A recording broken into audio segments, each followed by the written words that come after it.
Hello my dear friends, welcome to IACE, welcome to the Hindu Editorial Analysis come vocabulary enrichment. నేను మీ Kiran sir. ఈరోజు మనం 25th నవంబర్కి సంబంధించినటువంటి కంటెంట్ని curate చేసి ముందుకు తీసుకురావడం జరిగింది. టుడే సండే కాబట్టి ఈరోజు సాటర్డే కదా, సో సాటర్డేకి సంబంధించినటువంటి పేపర్లో ఉన్న కంటెంట్ని మనం ఈరోజు స్టార్ట్ చేసి నేర్చుకుందాం. So today we will start with our session with assignment of the day solution. So నేను ఇచ్చినటువంటి అసైన్మెంట్ యొక్క సొల్యూషన్ ఈరోజు మనం పరిశీలించే ప్రయత్నం చేద్దాం. So let's look at the solution అమ్మా. సో దీన్ని ఒకసారి మనం ఆన్సర్ చేసే ప్రయత్నం చేద్దాం. నేను ఆల్రెడీ చాలామంది ప్రయత్నించారు. I appreciate those who have already attempted. So let's see what are the different possibilities of getting this question correct. So the audit involves quality checks of infrastructure creates under the MGNREGA and check for financial misappropriation in wages and procedure deviations. Okay, so ఎక్కడెక్కడైనా అవకతవకలు ఉన్నాయా లేదా, okay, సరిగ్గా utilise చేశారా లేదా, misappropriation అంటారు కదా, సరిగ్గా యూజ్ చేయకపోవడం, మిస్అప్రాపరేషన్ ఆఫ్ ఫండ్స్ అని అంటారు. ఓకే, దుర్వినియోగం అంటాం కదా, ఆర్థిక దుర్వినియోగం, ఫినాన్షియల్ మిస్అప్రాపరేషన్. అయితే ఇందులో ప్రాబ్లం ఏమొచ్చింది అంటే, సో మీరు జాగ్రత్తగా అబ్జర్వ్ చేస్తే ఇన్వాల్వ్స్ అన్నది మనకి ఏమైందమ్మా, this is your verb of infrastructure. ఇదేంటిది, మళ్ళీ క్రియేట్స్ వచ్చింది, చూసారా ప్రాబ్లం వచ్చేసింది. ఇది మళ్ళీ వర్బ్గా వాడచ్చా? సో ఇన్ఫ్రాస్ట్రక్చర్, దీనికి సంబంధించినటువంటి ఎక్స్ట్రా ఇన్ఫర్మేషన్ ఇస్తున్నాడు, అంటే అది పార్టిసిపల్ ఫ్రేజ్. అంటే ఇది ఎలా ఉండాలి, క్రియేటెడ్ అంటారు, because it is giving this information about this infrastructure. Checks of infrastructure which is created under the MGNREGA and check అనొచ్చా, చెక్ అన్నది వర్బ్. సో ఇక్కడ మనకి ఏం చేయాలి, నౌన్గా వాడాలి, I mean gerund, checking for. Okay, దీన్ని మనం నౌన్గా వాడాలి కదా. సో క్లాజ్, రెండు క్లాజెస్ని కనెక్ట్ చేస్తుంది కదా మనకి కనెక్టర్. సో ఇక్కడ చెకింగ్ అని రాస్తే సరిపోతుంది. Checking for financial misappropriation in wages and procedure deviations మనకి నౌన్ కదా. సో ప్రొసీజర్ ఏమవుతుంది, ఇది కూడా నౌనే. సో దీన్ని ఎలాగా మార్చాలి, మనం యాడ్జెక్టివ్గా మార్చాలి. సో దీన్ని యాడ్జెక్టివ్గా మార్చాలంటే ఏం చేయాలి, ప్రొసీజరల్ డీవియేషన్స్. ఓకే, ప్రొసీజర్ పరమైనటువంటి ఏమన్నా అవకతవకలు ఉన్నాయా లేదా అన్నది చెక్ చేయడం. That is your assignment solution. Clear? So next, so check చేసుకోండి అమ్మా ఎవరెవరైతే ఆన్సర్స్ చేశారో. ఇక్కడ సబ్జెక్ట్ వర్బ్ సరిపోయింది, ఆడిట్ ఇన్వాల్వ్స్, ఇక్కడ ప్రాబ్లం లేదు. ఓకే, ప్రిపోజిషన్ అండర్ కూడా సరిపోయింది, దీని క్రిందకి అండర్ సరిపోయింది, నో ప్రాబ్లం. సో ఇక్కడ మీరు మార్చుకోవాల్సింది ఈ రెండు, participle, okay, gerund, at the same time parts of speech మనకి యాడ్జెక్టివ్ ఉండాలి, నౌన్ ఇచ్చాడు, సో దాన్ని మనం మార్చాం. Next we will talk about revision vocabulary. నిన్న ఎడిటోరియల్ మనం డిస్కస్ చేసుకున్నటువంటి వర్డ్స్ ఒకసారి ఫాస్ట్గా రివైజ్ చేసే ప్రయత్నం చేద్దాం. సీక్రసీ అనే వర్డ్తో స్టార్ట్ చేసాడమ్మా. సీక్రసీ అంటే ఏంటమ్మా, గుప్తం, గోప్యం అని చెప్పుకున్నాం కదా. గోప్యతను ఉద్దేశించి మనం సెక్రసీ అంటాం, that is a noun. Okay, so stealth అనొచ్చా, సీక్రెట్ అంటే ఏంటమ్మా, stealth, something stealthy is adjective, stealth is noun. Stealthy అనే పదం మనకు ఉంది, స్టెల్తీ ఆపరేషన్ అంటారు, అంటే సీక్రెట్ ఆపరేషన్ అని చెప్పడం. Okay, that is your secrecy. తర్వాత స్నాప్ అనేది నౌన్గా వాడచ్చు, వర్బ్గా వాడచ్చు. జనరల్గా మనకి నౌన్గా బాగా తెలుసు. స్నాప్ అంటే టేక్ ఏ స్నాప్ అంటారు, టేక్ ఏ స్నాప్ అంటే టేక్ ఏ పిక్చర్ కదా. So that is snap. కానీ స్నాప్ ద టైస్ అంటే ఏంటమ్మా, cut the ties. Okay, so దేన్నైనా మీరు కట్ చేయడం, బ్రేక్ చేయడం అనే ఉద్దేశంలో మనం వాడతాం. సో స్నాప్ అనేది వర్బ్గా మనం నేర్చుకోవడం జరిగింది.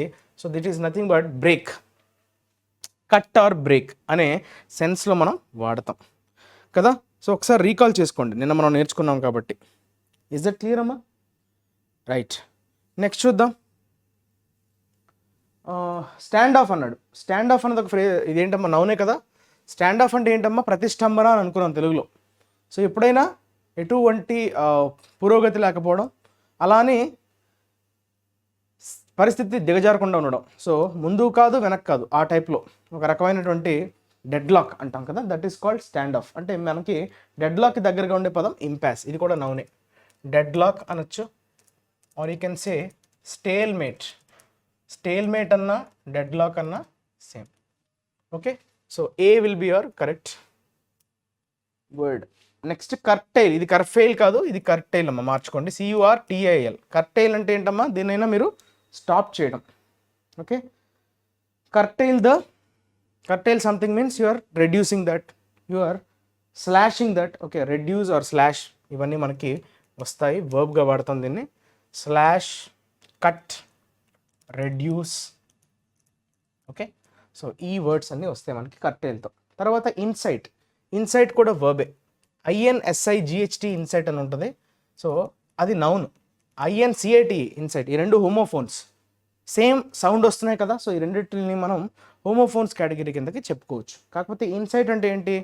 హ్యావింగ్ సమ్ నాలెడ్జ్, దేని గురించి అయినా మీకు అవగాహన ఉండడం, that is called insight. But insight violence అంటే ప్రేరేపించడం అనే మీనింగ్ వస్తుంది. ఏదైనా ఒక నెగిటివ్ థింగ్ని మీరు రెచ్చగొట్టే విధంగా ప్రొవోక్ చేస్తున్నారని చెప్పడాన్ని ఇన్సైట్ వైలెన్స్ అంటారు కదా. ఆ కాంటెక్స్ట్లో మనం నేర్చుకున్నాం.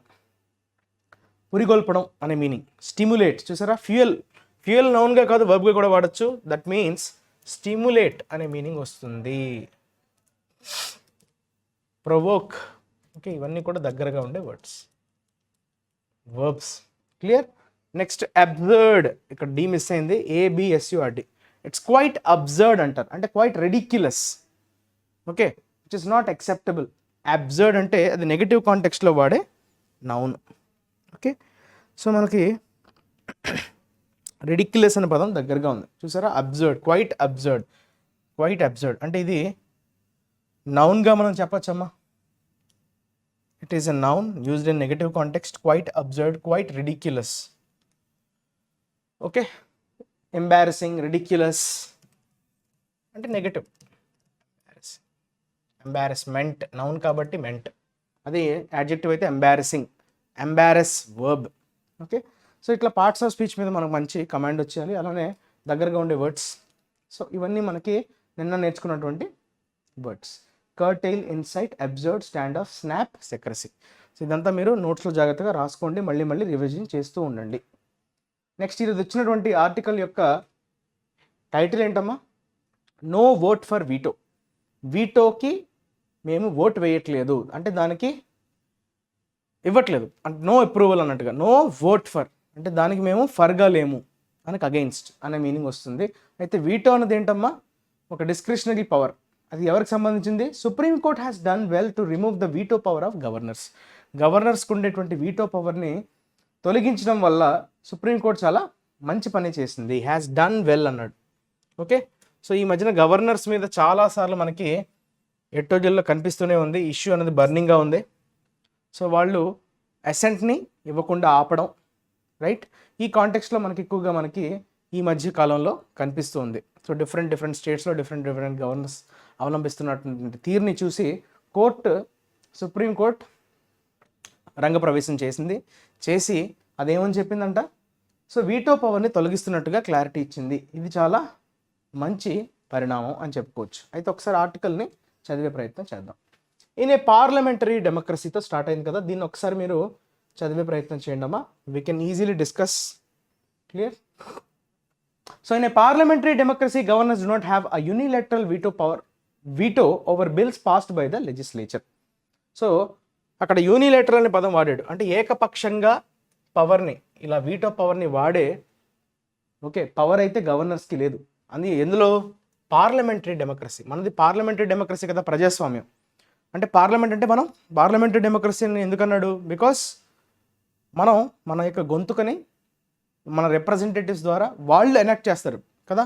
ఈ చట్టాలన్నవి డైరెక్ట్గా ప్రజలైతే పార్టిసిపేట్ చేయరు కదా. సో వాళ్ళ ప్రతినిధుల్ని ఎన్నుకొని సో వారి చేత ఈ చట్టాలను ఏవైతే రూపొందిస్తారో సో దాన్ని ఉద్దేశించి అక్కడ పార్లమెంటరీ డెమోక్రసీ అన్నాడు. సో పార్లమెంటరీ డెమోక్రసీ వ్యవస్థలో గవర్నర్స్కి ఎక్కడ కూడా ఈ వీటో బిల్స్ ఏవైతే లెజిస్లేచర్ పాస్ చేస్తాయో వాటి మీద వీటోని ప్రయోగించేటువంటి హక్కు లేదు. Okay, power, veto is that power. Okay, అంటే ఆపేయటం. ఓకే, ఎస్పెషల్లీ లెజిస్లేచర్ అంటే ఎవరు? లా మేకింగ్ బాడీని మనం లెజిస్లేచర్ అంటాం.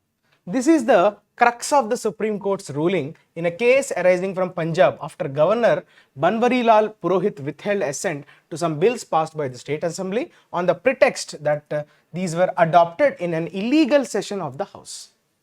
అయితే ఈ మెయిన్ పాయింట్ ఇదన్నమాట. గవర్నర్స్కి ఎటువంటి యూనిలేటరల్ వీటో అన్నది లేదు బిల్స్ పాస్ చేయడానికి అనే ఒక లైన్ని క్లియర్గా స్పష్టం చేసింది. అదే దాని యొక్క మెయిన్ క్రక్స్, అంటే మెయిన్ పాయింట్. క్రక్స్ అంటే అక్కడ ఏంటి? సారాంశం అని చెప్పచ్చు, సమ్మరీ అని చెప్పచ్చు, బాటమ్ లైన్ అని చెప్పచ్చు. సో ఒక్క లైన్లో చెప్పాలంటే సుప్రీంకోర్టు ఇచ్చినటువంటి డైరెక్షన్ రూలింగ్, అది ఇచ్చినటువంటి జడ్జిమెంట్ ఏమని చెప్తుంది? సో ఇట్లా వాడికి ఎటువంటి వీటో పవర్ లేదు అన్నట్టుగా స్పష్టం చేసింది. అయితే ఇది ఎందువల్ల వచ్చింది, అరైజ్ అయిందంట? What is the reason? ఏదో ఒక పాయింట్ మీదే కదా ఈ తీర్పు వచ్చి ఉంటుంది. ఆ పాయింట్ ఏంటి? Punjab governor, okay, so Banwarilal Purohit ఆయన ఏం చేశారంట, రీసెంట్గా అతని యొక్క ఆమోదం అసెంట్, నిన్న కూడా మనం చెప్పుకున్నాం, గవర్నర్ని ఉద్దేశించి మనకు నిన్న ఎడిటోరియల్ వచ్చింది. సో అతను కొన్ని బిల్స్ స్టేట్ అసెంబ్లీ పాస్ చేసిన దాంట్ని ఆపేశారు, అతను ఆమోదాన్ని ఆపేశారు. అయితే రీజన్ ఏం చెప్పారు? ఆన్ ద ప్రిటెక్స్ట్ అన్నాడు. ప్రిటెక్స్ట్ అంటే అక్కడ మీనింగ్ ఏంటి? దేన్నైతే రీజన్గా చెప్పడం. సో ఏ రీజన్ మీద మీరు ఆపారు అని చెప్తే ఆయన ఏమన్నారు? These were adopted in then illegal session of the house. అంటే ఇల్లీగల్ సెషన్ అనే పదం ఎందుకు వచ్చింది సార్? ఇల్లీగల్ సెషన్ అంటే అర్థం ఏంటి అంటే, మీకు యాక్చువల్గా పాలిటీ కాంటెక్స్లో ఇది మీకు బాగా అర్థమవుతుంది, బట్ నేను కొంచెం క్లుప్తంగా దీన్ని కామన్ మ్యాన్ టర్మ్స్లో చెప్పే ప్రయత్నం అయితే చేస్తాను. సో జనరల్గా మనకి గవర్నరే స్టార్ట్ చేస్తారు ఒక సెషన్ స్టార్ట్ చేయాలంటే. So he will initiate the session. So అతను ఇనిషియేట్ చేసిన తర్వాత మళ్ళీ ఎండ్ అన్నది గవర్నరే చేయాలి. సో అతను ఎండ్ చేయకుండా, అతను స్టార్ట్ చేయకుండా ఒక సెషన్లో జరిగింది, ఈ బిల్స్ అన్నవి పాస్ అయ్యాయి అనే కారణంతో ఆయన దాన్ని illegal session of the house, అంటే నేను ఎక్కడ కూడా ఇనిషియేట్ చేయలేదు. ఓకే, ప్రొరోగ్ అంటారు. ప్రొరోగ్ అంటే ఎండింగ్, అంటే అఫీషియల్గా ఫార్మల్గా ఎండ్ చేయడం.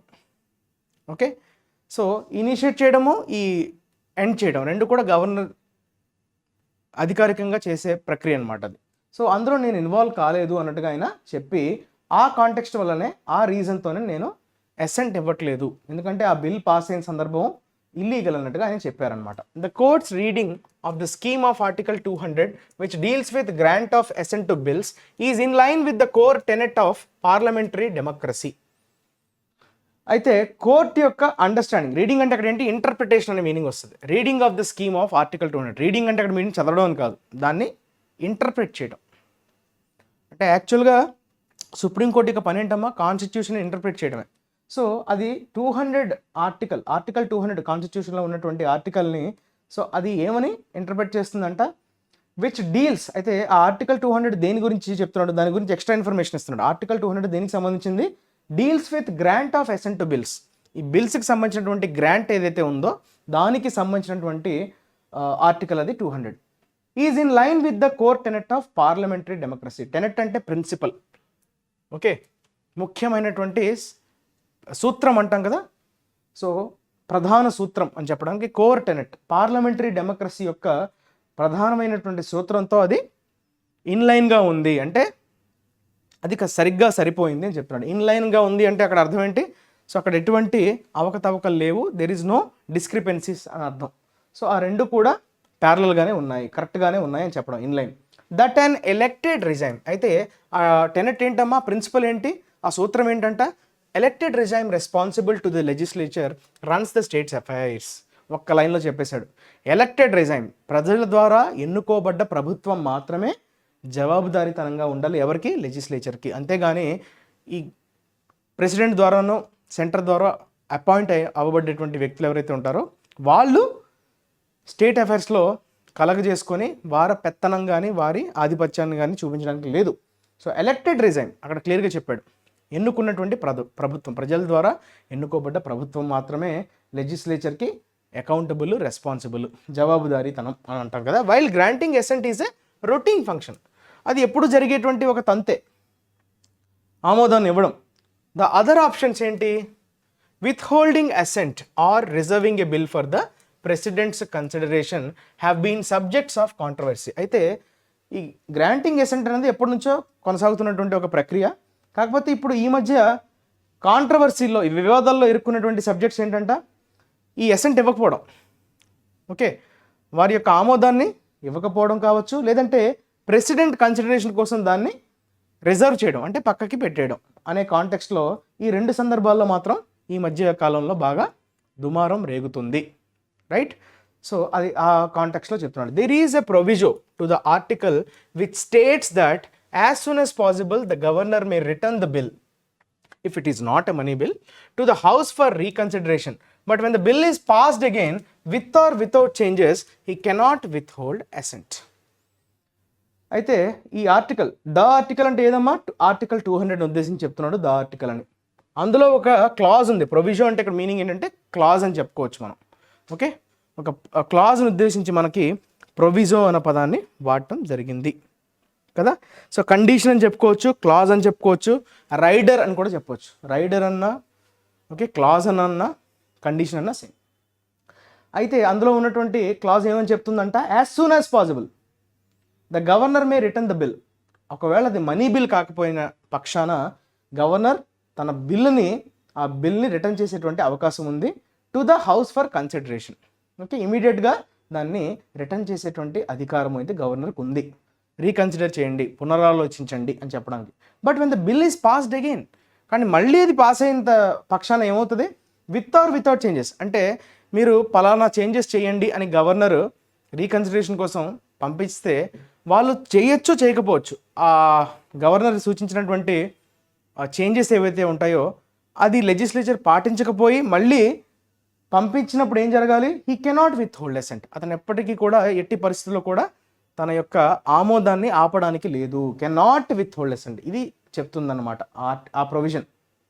The supreme court has now read the power to withhold assent and the proviso in conjunction holding that whenever the governor withholds assent he has to send the bill back to the legislature for reconsideration. Supreme court ఇప్పుడు ఏమన్నది, ఆ పవర్కి సంబంధించి ఏ పవర్కి సంబంధించిందమ్మా, red the power అంటే అక్కడ meaning ఏంటి, so అక్కడ directions ఇస్తుంది. ఏమని, ఎలా ఇంటర్ప్రిట్ చేస్తుంది, withhold assent and the proviso in conjunction. So ఈ రెండింటిని కూడా ఒక జంక్షన్ లాగా ఈ ప్రొవిజో ప్లస్ అక్కడ వాళ్ళు విత్హోల్డ్ చేస్తున్నటువంటి అసెంట్ ఏదైతే ఉందో ఈ రెండింటిని కంజంక్షన్, సో ఈ రెండు ఒకే దానికి లీడ్ చేస్తుంది అనే విధంగా. హోల్డింగ్ దట్ అంటే ఏమని తీర్పిస్తుంది, whenever the governor withholds his assent he has to send the bill back to the legislature. అంటే అతని దగ్గర ఉంచుకోవడానికి లేదు, అతను విత్హోల్డ్ చేస్తున్నాడంటే ఖచ్చితంగా లెజిస్లేచర్కి పంపించాల్సిందే, అతని దగ్గర అట్టి పెట్టుకుని ఉంచుకోవడానికి లేదు అన్నట్టుగా చెప్తుంది Supreme Court. He has to send the bill back. Withhold చేస్తున్నారంటే మీరు మీ దగ్గర ఉంచుకోవడం కాదు, లెజిస్లేచర్కి వెనక్కి పంపించాలి రీకన్సిడరేషన్ కోసం, పునఃపరిశీలన కోసం. This effectively means that governor either grants assents in the first instant or will be compelled to do so after the bill second passage. అయితే మొత్తంగా దిస్ ఈజ్ ఎఫెక్టివ్లీ అంటే అర్థం ఏంటి, ఓవరాల్గా మనం అర్థం చేసుకోవాల్సింది ఏంటి, గవర్నర్ ఫస్ట్ టైం గ్రాంట్ చేయాలి, ఇచ్చేయాలి అసెంట్. ఒకవేళ ఆయనకి నచ్చకపోతే రెండోసారి ఖచ్చితంగా చేయాల్సిందే తప్ప అతని దగ్గర ఉంచుకోవడానికి కానీ డిలే చేయడానికి కానీ స్కోప్ లేదు అన్నట్టుగా మనకు అర్థం అవ్వాలి. He was compelled, he will be compelled అంటే రెండోసారి మాత్రం అతనికి ఆప్షన్ లేదు, he has to give his assent అన్నట్టుగా మనకి బిల్ సెకండ్ ప్యాసేజ్ అని చెప్తున్నాడు. సరే, రెండో ప్యాసేజ్ చూద్దాం. So the court has done well to point out that governors in a system that requires them to function mainly on the aid and advice of the council of ministers cannot with hold action on bills and must act as soon as possible. So governor ఏమని చెప్పారు, court has done well, ఏమని point out చేయడంలో court మంచి పని చేసింది. So governors ఎప్పుడైనా ఒక సిస్టంలో ఉండేటప్పుడు వాళ్ళ మెయిన్ ఫంక్షన్ ఏంటి, అతని main function he has to function, అతని పనితీరు ఎలా ఉండాలంట, aid and advice of the council of ministers. So వారి అభిప్రాయాలు వారి సలహాల మేరకు మాత్రమే నడుచుకోవాలి. Cannot withhold action on bills, so ఎట్టి పరిస్థితుల్లో కూడా విత్హోల్డ్ చేయడానికి లేదు. And must act as soon as possible, ఎంత వీలైతే అంత త్వరగా యాక్ట్ చేయాలి తప్ప రోజుల తరబడి, నెలల తరబడి, సంవత్సరాల తరబడి దాన్ని ఆపేసి తన దగ్గర అట్టి పెట్టుకుని ఉంచడానికి లేదు అని చెప్తున్నాడు. This is a clear reprimand. Reprimand అంటే చీవాట్లు అంటాం కదా, సో కొంచెం మందలించడం, చీవాట్లు అనే మీనింగ్లో మనకి రెప్రిమాండ్, సో క్రిటిసైజ్ చేయడం అనే మీనింగ్ వస్తుంది. Administrate to governors who believe they can endlessly delay action or cabinet or legislative proposals because of the absence of a prescribed time frame. అయితే ఈ లూప్ హోల్ ఏదైతే ఉందో, ఒక ప్రిస్క్రైబ్డ్ టైం ఫ్రేమ్ అనేది లేకపోవడం వల్ల గవర్నర్స్ ఏంటి, ఇష్టం వచ్చినట్లుగా వారికి ఎప్పుడు తోస్తే అప్పుడు ఎండ్లెస్లీ డిలే యాక్షన్, సో ఎంతవరకైనా మనం తాత్సారం చేయొచ్చు అనే ఒక ధోరణి ఏదైతే ఉందో, సో వాళ్ళకి అది ఖచ్చితమైనటువంటి ఒక మందలింపు చర్యలాగా ఉంది అని చెప్తున్నాడు. So mister Purohit stand that the particular session of the assembly was illegal. అయితే నేనైతే స్టార్ట్ చేయలేదు, ఆ సెషన్ అన్నది నేను స్టార్ట్ చేయకుండానే, అంటే ఒక చిన్న గ్యాప్ వచ్చింది. యాక్చువల్గా ప్రాబ్లం ఏమొచ్చిందంటే లోక్సభ స్పీకర్ దాన్ని ఎండ్ చేయలేదు, ప్రోరోగ్ చేయకుండా అడ్జోర్న్ చేశారు. అడ్జోర్న్ చేసి కొంత టైం గ్యాప్ ఇచ్చిన తర్వాత మళ్ళీ అది రెజ్యూమ్ అయింది. సో యాక్చువల్గా చూసుకుంటే టెక్నికల్గా ఏమైంది, సో అది ఎండ్ కాలేదు కాబట్టే మళ్ళీ ఆ సెషన్ అనేది సేమ్ దాంతో కంటిన్యూ అయిపోయింది, మధ్యలో గ్యాప్ వచ్చినా కూడా. ఎందుకంటే ఆ ఫస్ట్ సెషన్ ఏదైతే జరిగిందో దాన్ని ప్రొరోగ్ చేయలేదు. ప్రొరోగ్ చేయని పక్షాన ఏంటది, అది ఎండ్ కానట్టే కదా. సో ఆ విధంగా స్పీకర్ దాన్ని తోసిపుచ్చారు. కాకపోతే చూసారు ఇక్కడ ఏమంటున్నాడు, because an adjourned house was reconvened by the speaker on his own. So ఒక అడ్జర్న్ అయినటువంటి హౌస్, అడ్జర్న్ అంటే ఏంటమ్మా, డిలే, వాయిదా వేయడం. అయితే నిరవధిక వాయిదా, ఇది ఒక టైం ఫ్రేమ్ లేకుండా వాయిదా వేసేసారు. సో అది ఇక్కడ ప్రాబ్లం వచ్చింది. సో అది రీకన్వీన్ అంటే మళ్ళీ రీఅరేంజ్ చేయడం, స్పీకర్ రీఅరేంజ్ చేశారు, అతనికి మొట్టుగా అతనే. ఓకే, అదే పెద్ద అబ్జెక్షన్. ఇప్పుడు హ్యాస్ బీన్ రిజెక్టెడ్, సో దాన్ని రిజెక్ట్ చేసేసారు. అయితే ఇది ఎవరు రిజెక్ట్ చేశారమ్మా, సుప్రీంకోర్టు దీన్ని రిజెక్ట్ చేసింది. అంటే అసెంబ్లీ ఇల్లీగల్గా చేయడం వల్ల నేను దీన్ని యాక్సెప్ట్ చేయట్లేదు అని ఏదైతే వాదించారో గవర్నర్, దాన్ని రిజెక్ట్ చేసేసింది. The court has ruled that the earlier session had only been adjourned and not prorogued. చూసారా, ప్రొరోగ్డ్ అంటే అఫీషియల్లీ ఎండ్ అయిపోవడం, అడ్జర్న్డ్ అంటే వాయిదా వేయడం. అది కేవలం వాయిదా వేయబడ్డది కానీ ఎక్కడ కూడా ఎండ్ అవ్వలేదు అని కోర్టు క్లియర్గా దానికి తీర్పిచ్చింది. The verdict should not give any further scope for controversy over the role played by the governors in the law making process that culminates with their granting assent to bills and must end the tussle between elected regimes and the center's appointees. అయితే ఇప్పుడు ఇచ్చినటువంటి తీర్పు ఎట్టి పరిస్థితుల్లో కూడా వివాదానికి దారి తీయకుండా ఉండాలి. Over the role played by the governors, especially governor పాత్రలు ఉద్దేశించి ఓకే ఎటువంటి కాంట్రవర్సీకి దారి తీయకూడదు, especially in the law making process. So governor వహించే పాత్ర, ఈ లా మేకింగ్ ప్రాసెస్లో వహించే పాత్రలో ఎటువంటి కాంట్రవర్సీస్ రాకూడదు ముందు ఈ వెర్డిక్ట్ వల్ల అని చెప్తున్నాడు. సో అంటే ఒక క్లారిటీ ఇచ్చేయడం. That culminates with their granting assent to bills. So culminates అంటే ఎండ్, శుభం కార్డు పడ్డం. కల్మినేట్స్ అంటే కర్టైన్ పడ్డం అంటాం కదా, ఎండ్, క్లైమాక్స్. సో క్లైమాక్స్ ఏమని చెప్తున్నాడు, గ్రాంటింగ్ అసెంట్ టు బిల్స్, బిల్స్కి మీరు ఆమోదం ఇవ్వాల్సిందే. And must end the tussle between, tussle అంటే అక్కడ ఏంటమ్మా, ఫైట్. సో వారిద్దరి మధ్య జరుగుతున్న గొడవ, ఎవరిద్దరి మధ్య, elected regimes and centre's appointees. There is still some residual scope for controversy if as a result of governors being divested అంటే రిమూవ్డ్. గవర్నర్స్ బీయింగ్ డైవెస్టెడ్ అంటే ఏంటమ్మా, రిమూవ్డ్, డిప్రైవ్డ్ ఆఫ్ అని అంటాం, lack of, deprived of the power to reject bills unilaterally. So ఏకపక్షంగా బిల్స్ని reject చేసేటువంటి పవర్ని తీసేసేయడం. There is still some residual scope. అయితే ఇంకా కొంచెం స్కోప్ అయితే ఉంది దీనికి, మరింత కాంట్రవర్సీ చేయడానికి చిన్న స్కోప్ అయితే ఉంది. ఏంటి, ఇప్పుడు యూనిలాటరల్గా చేయడానికి అయితే లేదు. They start referring bills they disapprove to the president. అయితే ప్రెసిడెంట్కి పంపించే ఒక స్కోప్ ఉంది కదా, మనకి ఒక లూప్ హోల్ ఉంది. సో అతను రీకన్సిడరేషన్ కోసం అతను నచ్చకపోతే తను ప్రెసిడెంట్కి మహా అయితే పంపించడానికి అయితే స్కోప్ అయితే ఉంది. Start referring bills they disapprove, అతనికి నచ్చని పక్షాన ఆ బిల్ని ప్రెసిడెంట్కి పంపించడానికి ఉన్నటువంటి ప్రొవిజన్ని వాడుకునే అవకాశం అయితే ఉంది అని చెప్తున్నాడు. Such an eventuality should not be allowed to arise. So అటువంటి పరిణామాన్ని మనం జరగనివ్వకుండా ఆపాలి. షుడ్ నాట్ బి అలౌడ్, అలా చేయకుండా ఉండడానికి మనం చర్యలు చేపట్టాలి. Should not be allowed to arise, అలా జరగకుండా మనం చూసుకోవాలి అన్నట్టుగా చెప్పాడు. So this is all about today's editorial. Next vocabulary చూద్దామమ్మా. మీరు కొంచెం ఫాస్ట్గా ముగిద్దాం. కాంప్లిసిటీ మీరు మీకు ఫాస్ట్గా చూసేయండి. కాంప్లిసిటీ అనే పదం ఇక్కడ ఇవ్వడం జరిగింది. సో వీటికి సంబంధించినటువంటి సినానిమ్స్, కొల్యూషన్, కన్నివెన్స్, బీయింగ్ ఇన్ కహూట్స్ అంటే వేరే కుమ్మక్క అవ్వడం. సో ఏదో ఒక నెగిటివ్ పనిలో మీరు కూడా ఇన్వాల్వ్ అవ్వడం. Complicity, this is a noun used in negative context.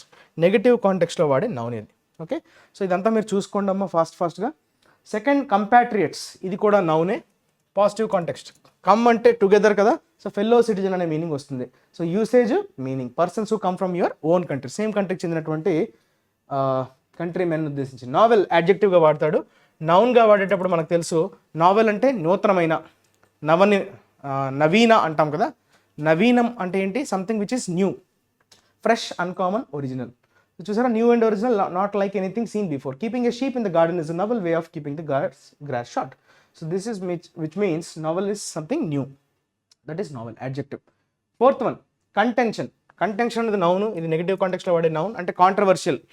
Okay, contentious debate అంటారు, అది అడ్జెక్టివ్. కంటెన్షన్ అంటే వివాదాస్పదమైనది. Dispute, discord, conflict. Okay, so గొడవ, శాంతంగా లేకపోవడం, there is some difference of opinion, heated disagreement అని చెప్పుకోవచ్చు. సో ఇది యూసేజ్ చూసుకోండి అమ్మా ఫాస్ట్గా. Next outbreak. What you mean by outbreak? ఒక్కసారిగా వైడ్ స్ప్రెడ్ అవ్వడం, ఒక్కసారిగా ఎరప్ట్ అవ్వడం, eruption, upsurge, burst. Okay, outbreak of virus, outbreak of war, outbreak of disease అని చెప్తాం. So this is usually an noun. Okay, war అని చెప్తాం, war నేపథ్యంలో. Okay, cholera, food poisoning, rioting, war ఒకేసారిగా spread అవ్వడం, that is outbreak. Next haven. అంటే haven అన్నది ఏంటమ్మా? ఒక సేఫ్ ప్లేస్, షెల్టర్. ఓకే, షెల్టర్ని రెఫ్యూజ్ అన్నా షెల్టర్ అన్నా సేమ్. రెఫ్యూజీ వేరు, రెఫ్యూజ్ వేరు. రెఫ్యూజీ అంటే శరణార్థి, రెఫ్యూజ్ అంటే shelter, asylum, shelter. So that is haven, safe place or peaceful place. Next epidemiology. అంటే ఇది చాలా ఇంపార్టెంట్ అమ్మా. ఎపిడీమియాలజీ అనేది దేనికి సంబంధించినటువంటి సైన్స్? సో ఇది మెడిసిన్కి సంబంధించినటువంటి ఒక బ్రాంచ్. ఇది దేంతో డీల్ చేస్తుంది? సో డిసీజెస్ యొక్క ఎలా జరుగుతున్నాయి, ఎలా వ్యాపిస్తున్నాయి, ఓకే, వాటిని ఎట్లా కంట్రోల్ చేయాలి, ఏ ఫ్యాక్టర్స్ ఎఫెక్ట్ చేస్తున్నాయి అనే దాన్ని స్టడీ చేయడాన్ని మనం ఎపిడీమియాలజీ అంటాం. This is the branch of medicine. Okay, so that is all about your vocabulary. Surge అంటే మీ అందరికీ బాగా తెలుసు, ఒక్కసారిగా పెరగడం. రైజ్, జంప్, అప్సర్జ్, లీప్, పెరగడం అనే కాంటెక్స్లో వచ్చింది. Sudden and great increase. So unexpected surge in electrical power cause the computer to crash. So assignment చూడండి ఫాస్ట్గా. సో ఈరోజు ఇచ్చినటువంటి అసైన్మెంట్ మీరు అందరూ జాగ్రత్తగా ఆన్సర్ చేసే ప్రయత్నం చేయండి. Okay, this is my humble offer. కొంచెం పెద్ద సెంటెన్స్లా ఉంది ఇది. Yeah, okay, is it visible now? Okay, ఇక్కడ వరకు చూడండి అమ్మా. రైట్, సో దీన్ని మీరు ఒకసారి పాజ్ చేసుకోండి, స్క్రీన్ షాట్ తీసుకోండి, దీని యొక్క ఆన్సర్ని మీరు కమెంట్ సెక్షన్లో మెన్షన్ చేయండి. Thank you for watching the video. మళ్ళీ మండే కొత్త విషయాలతో, కొత్త ఎడిటోరియల్తో మీ ముందుకు వచ్చేస్తా. నేర్చుకుంటున్న ప్రతి విషయాన్ని నోట్స్లో పొందుపరచుకోండి, రివిజన్ చేస్తూ ఉండండి, మీ ఫ్రెండ్స్కి వీడియోని షేర్ చేయండి. Stay tune to IACE, stay tune for regular updates. Your Kiran sir signing off. Take care, bye.